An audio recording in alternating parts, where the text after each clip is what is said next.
You had such a successful career, and it's interesting because you're super multifaceted too. Like there's almost like there's three Arnolds, right? There's like movie star Arnold, there's athlete Arnold, bodybuilder Arnold, and then political Arnold. Yeah, the governor. Which one is your favorite to be? Well, I tell you, as you get older, you discover kind of more different sides of yourself. Because when I was your age, Logan, I only thought about being the greatest bodybuilder.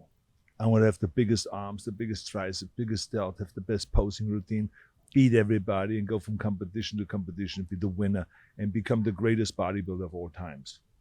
But then you get older a little bit and you go to the next phase and you say, well, I cannot do that forever. What's next? So then you say, well, acting. My heroes, Reg Park and Steve Reeves, those guys that played Hercules, they went from bodybuilding into acting. So I said, maybe that's what I should do. So I started that. And that was, of course, as intense about that as I was with bodybuilding. And I started, working on it on my speech classes and accent removal classes, acting classes, English classes, and all those kind of things.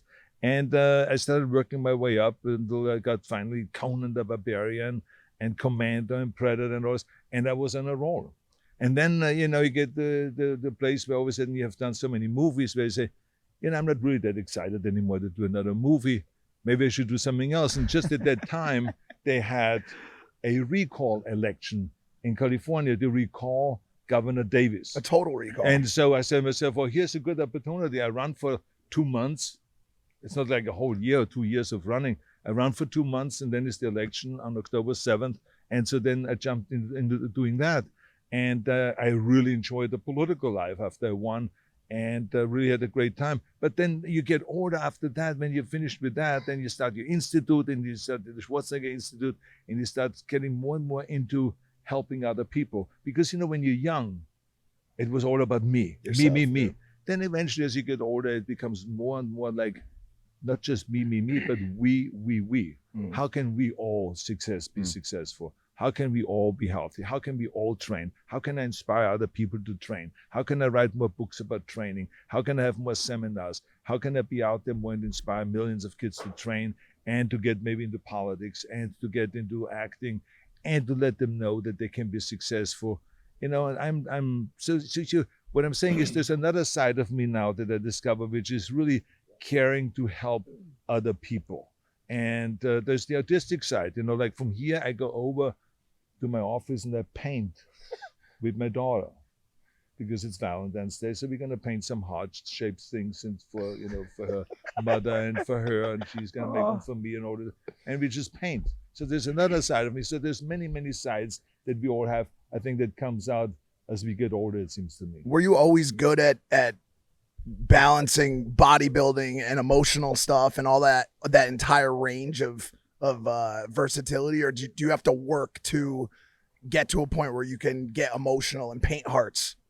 Well, I it is not so much emotional. It's just that when you have children, all of a sudden you say to yourself, do I want to buy Christmas cards? Do I want to go out and buy birthday cards? Or can I go and paint the Santa Claus? I remember from my days when I was in elementary school and in middle school in Austria, we painted. So I said, maybe I should just get some colors and start painting, my Christmas cards and my Valentine's cards and my Easter cards and birthdays and all of those things and make an effort. And so I started getting into painting only because of my kids, not because of emotions or anything like this. It was just the kids. And so one thing inspires the other thing. And so then you discover that there's feminine side in you, there's a masculine side in you, there's an artistic side in you, there's a giving side, there's a selfish side, there's a powerful side, there's a weak side, there's a vulnerable side, there's a leadership side. You discover all those different things.